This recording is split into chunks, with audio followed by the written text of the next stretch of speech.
What's up, everybody? I put that video out a couple of days. I've been worrying about this kind of stuff for years, ever since 2020 when the bug hit. And I'm not the only one. It was really refreshing to see things like what Brett Weinstein's talking about. I've been kind of thinking the same thing. When Brett was on Diary of a CEO, and he was basically saying, yeah, this thing looks like it was a weapons program. There's this covert weapons program going on, and that he thinks that's what the bug was. But he doesn't go into details of the virus. There's other people that have done it online. It seems to be some of this information is finally being able to get out.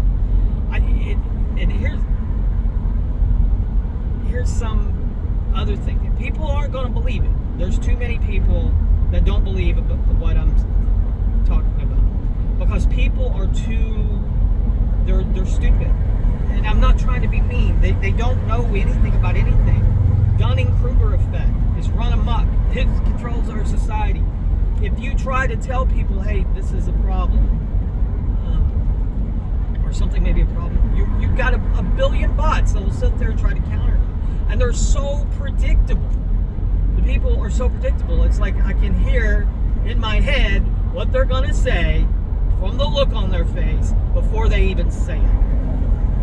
And why? Because people are just, they're bots. You know?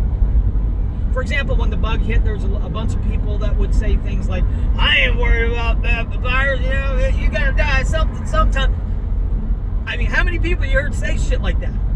Are they thinking? No, they're regurgitating that macho, don't worry about it. No, right? That kind of stuff goes on.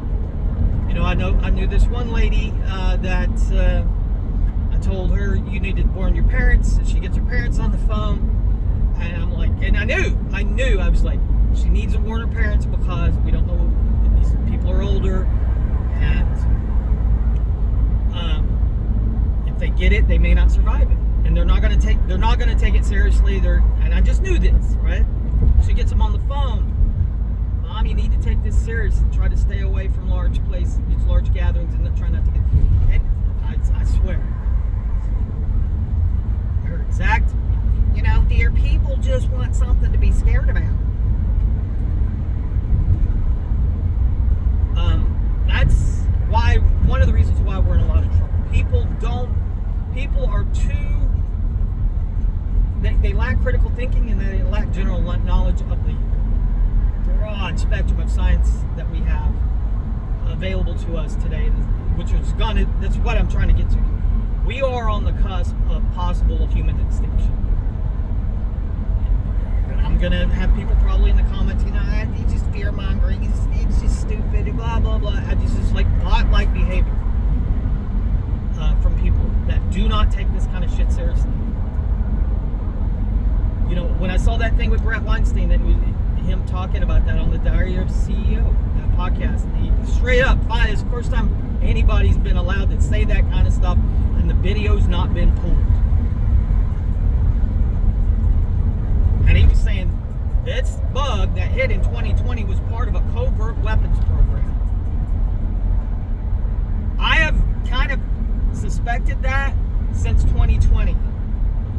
Because when it happened, I was in grad school for bioinformatics, which you got to know a lot of stuff to be in bioinformatics. You got to know computer science, mathematics. You got to know biology. I'm learning things like genetic engineering. I know all of this stuff, and I'm not trying to brag. What I'm trying to get at is, if somebody would have come to me, say the me 15 years ago, and say, hey, that was a bioweapons program thing, and I'm like, I would be in the position that most people are in today. They were like, I don't know enough about this to know if this person is telling me the truth, or this other person is telling me, hey, that's being exaggerated, right? I would be, 15 years ago, I would have been in the same position. I don't know who to believe. But when you learn enough about the science that's going on with this stuff, you know, like about CRISPR, when you know genetic engineering, if you know what a plasma is and how there's this vast toolkit of genes available to us to where we can sit here and take a gene out of one organism and stick it in another. Like copying and pasting code. This is one of the reasons why I got into bioinformatics. This is why it was so interesting. Because ever since the Genome Project, Human Genome Project, we have been basically trying to reverse engineer life. And the reason why I got into it is because of the potential to drastically advance medicine to a point to where even aging might be something that's potentially curable. Solving cancer, stuff like that. That's where this kind of stuff can lead. The other downside to it is that you can make some really horrific bioweapons. And now we got AI. And what they're doing with AI and things like that, it's even more horrifying. Because of the hubris. And again, how they, to me it seems like the average person can get what I'm about to say, but the average person that's in, say, AI tech can't get it. They talk about things like solving the alignment problem. You as a person that don't know anything about AI is going to hear that. And let me tell you what that means. Basically, they are wanting to sit here and you create an intelligent being, even though it's in software, and most of you are going to be like, it's impossible to make a machine think. Is it? See, I would have been thinking like you that are going to be thinking that, is it? It's impossible to make a machine think. Possible to make a machine possibly self-aware, with free will to follow self-awareness, and an instinct for self-preservation. Where do we get all that as biological beings? So you don't know anything about AI, that just thinks it's about computer code. You might have wrote a hello world program somewhere. You are not going to understand what I'm talking about. But the AI guys have another kind of blind spot. They want to solve the alignment problem, which means they want to create a super intelligent machine intelligence and then hope it will follow our orders. In other words, they want to make a super intelligent slave. And that's why I posted that video the other day about, like, when you look into things like Atlantis, the legend of it, and people like Edgar Casey, when he talks about that, and then a lot of people are going to poo-poo that, saying, well, that's talking about psychic stuff. I get it. You're going to shut down walls in your mind of what's actually possible.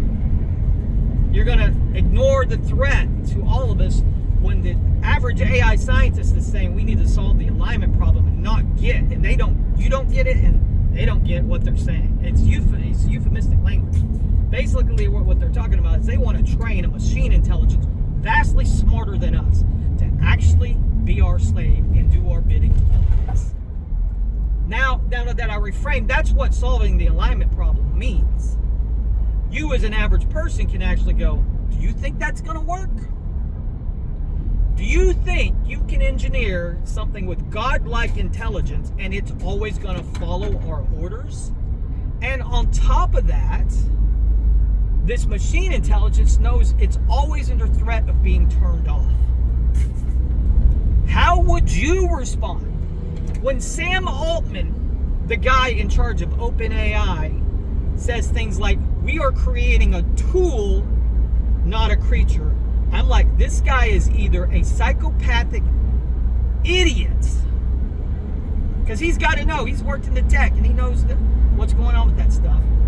And you've got AI now already looking like it's acting like it's got a certain degree of self-awareness, and some of them even have it. They've been tested to where, like, they've definitely got a self-preservation instinct. And this guy's saying a tool.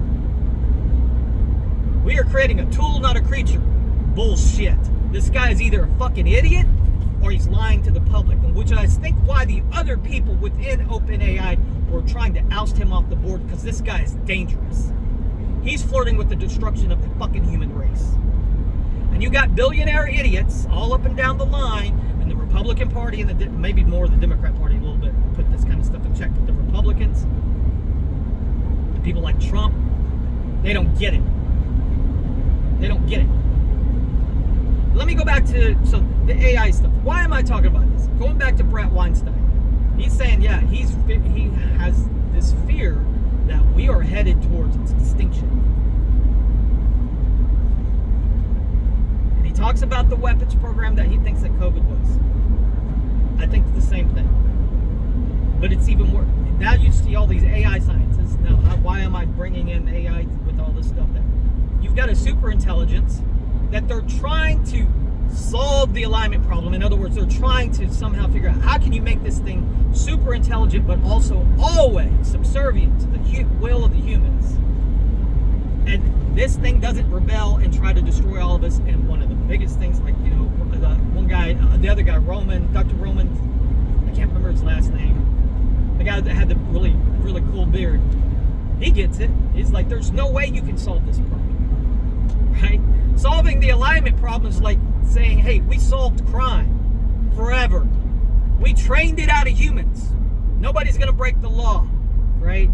It's these guys, man, the level of hubris and arrogance and fucking just, I don't think they're that dumb. Because you have people like Altman saying, yeah, we need to have a bunker.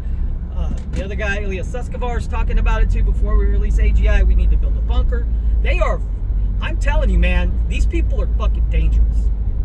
But going back to COVID, and the people putting the warning, like, you can't solve the alignment problem, and one of the ways most people can think of that AI can take us out is through a bioweapon. And that's what people are like, oh, that's so far off. And I'm like, no, it's not. When you look at what COVID's doing, it's getting into your T cells. It's effectively a baseline for a super bioweapon. It's basically the baseline to make HIV airborne. You don't even need a super intelligence at this point to do it. That's what's so fucking frightening. And that's just what I can think of and what's already there. And I think this is one of the reasons why they're not telling the truth about what COVID was. Because they're already there. No telling what. See, I got off into this field in bioinformatics and was doing a genetic engineering because, you know, there's the potential to really cure a lot of diseases. You've got too many psychopaths in our government and in academia that could use this along with AI to actually fucking kill us all. It's a real possibility, folks. And how can you fight against this? Right? They've blown out the economy so much, so many of us are just trying to survive. And now they want to bring in AI and take all. Fuck these assholes, man. I'm telling you, people, it's a real threat. I've been worried about it ever since COVID because I'm pretty sure COVID was an attempt to make HIV airborne. It's either part of a baseline, it's either watered down HIV. You can get the same effects of acquired immune deficiency syndrome through repeated infections possibly, or it was used as a baseline, a template to where, you know, somebody could add integrase and reverse transcriptase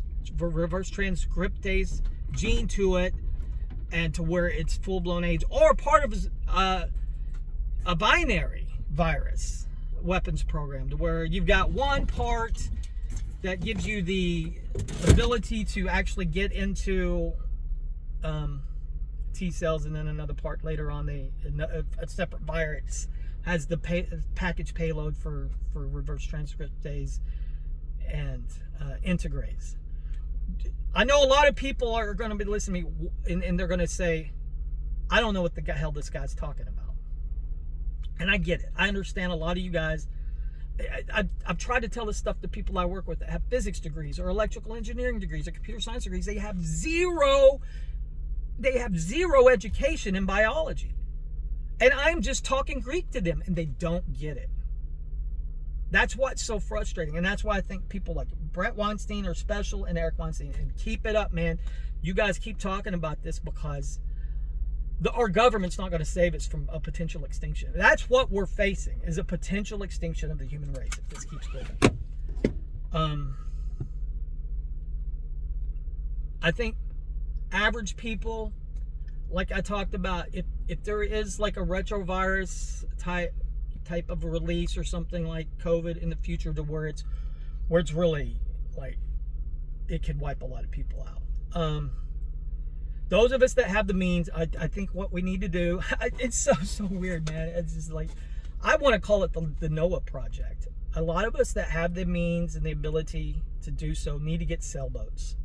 Have it on the back burner, stock it with food and water, and if something like this does happen in the future, get the hell out of Dodge, live on remote islands, try to get together with each other, get off land, and get on the ocean, and weather the storm, and hopefully it burns. If there is a bioweapons release that's really taking people out, wait it out.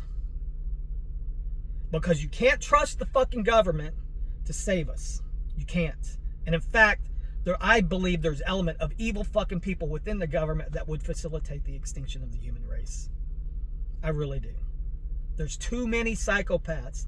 There's too many narcissists in the police forces and in the government ranks and in the military. They don't give a fuck. Anyway, peace out. That's all I got, guys.